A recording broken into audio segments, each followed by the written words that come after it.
Magandang araw po, welcome po sa aking channel, Nov9 TV. Patalasasan po, meron po ba kayong mga properties na napapabayaan or non-performing assets? Plan nyo ibenta, pero wala kayong oras pagbenta nito. Kung ito'y pagkakatiwala nyo po sa amin, tawag lang po kayo sa aking numero, usap po tayo, gawan ko po ng video for free. Yes, libre po. Wala po kayong babayaran. Tutulungan pa namin kayong mabenta ang inyong property. Kami na po bala sa marketing, sa boosting,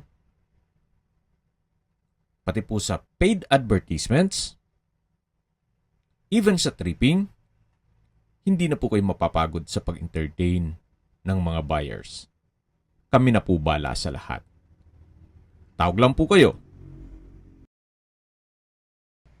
Nandito po tayo ngayon sa isang exclusive subdivision dito sa Lipa, Batangas. Ito pong bagong video presentation natin ay isang pre-owned house and lot. May lot area po ito na 91 square meters at may floor area na 90 square meters more or less. May 3 bedrooms, 2 toilet and bath, covered car garage at spacious at extended balcony. Meron rin pong mga built-in cabinets. Nakabakod na po at ito po yung pedestrian gate. Yan po yung facade. May customized glass windows. At dito naman po yung garahe na naka-tile flooring. Maayos naman po ang pintura ng ceiling at wall, kaya wala po kayong ipapagawa dito. Ito po'y ready for occupancy at fully furnished. Opo, lahat pong makikita nyong furnishings except sa personal stuff ni owner ay kasama po. Kaya ang kulang na lang po dito, kayo at ang gamit nyo. Ito po yung main door na naka-solid wood door at welcome po dito sa bahay ni Ma'am at Sir. Ito po yung living area o salas na naka-ceiling cove design. May sala set, center table, may blinds na rin po ang glass windows. Then sa dulo po yung dining area na may dining set at meron pong sliding glass window papunta sa open lanay. Naka-ceiling cove design din po dito sa may dining area. Yan po yung tinutukoy ko na access door papunta sa open lanay. At dito naman po yung kitchen. Naka-kitchen countertop, stainless sink with faucet, wall-mounted kitchen cabinets, at meron din pong storage ng kitchen utensils. May kitchen window. Then dito naman po sa dulo ay may access door na papunta naman po ito sa service area. Then yan naman po yung diretsong garahe. Hanggang dyan po yung magiging service area. Yan po ulit yung kitchen. At matatanaw natin yung dining area, yung living area, at yung access door papunta sa open lanay.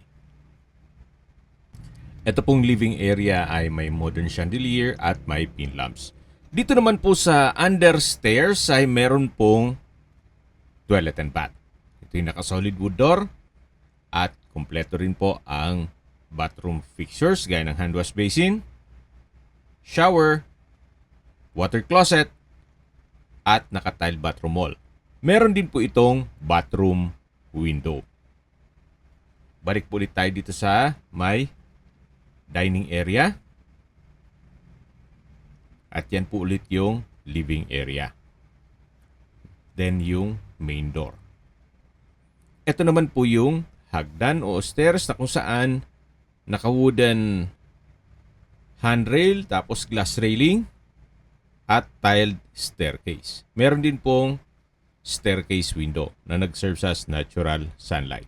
At nandito na po tayo sa second floor, kung saan meron po ditong 3 kwarto. Check po muna natin itong kwarto dito sa dulo. na kung saan sa ngayon ginawa nilang stock room na naka-ceiling cove design Then meron din pong built-in cabinet, naka-tile flooring, at dito naman po yung second bedroom. Na sa ngayon, ginawa nilang opisina. Gawa ng work from home po sila. Naka-tile flooring, may pin lamps, at malaki naman po ang espasyo. Ito naman po yung toilet and bath. Kumpleto rin po ang bathroom fixtures. May hand wash basin, water closet, overhead shower, hot shower set, at from floor to ceiling po ang tile bathroom wall. Meron din pong bathroom window. Check na po natin itong master bedroom. Naka-solid wood door, malaki ang espasyo, may bed frame and mattress, split type aircon, meron din pong Korean blinds, at ito'y naka-blackout curtain. May sariling toilet and bath, may hand wash basin, water closet, overhead shower, hot shower set, tile bathroom wall, at bathroom window. Halos bago pa po lahat ng kagamitan, gawa ng pre-owned po ito. Ngayon lang po sila lumipat dito sa bahay na to. Tunghayan niyo po ulit itong master bedroom. At dito naman po yung built-in cabinet and drawer. Lalabas na po tayo. At ito po ulit yung hallway papunta sa mga kwarto. At dito naman po ay meron pong access door papunta sa balkonahe. Actually, ito pong balkonahe kung talagang malaking pamilya kayo, pwede po itong gawing another room. Napakalaki po nito. Pwede pang lagyan ng isang banyo.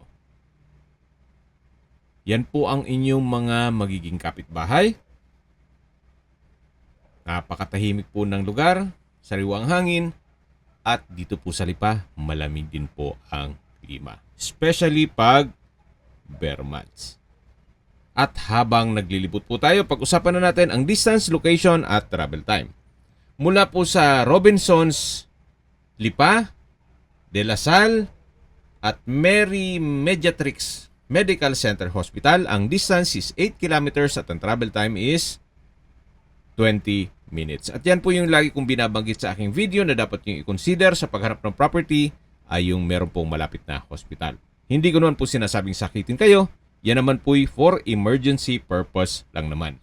At mula naman po sa Lipa Public Market, ang distance is 7.7 kilometers at ang travel time is 24 minutes. Mula naman po sa SM Lipa, ang distance is 10 kilometers at ang travel time is 28 minutes.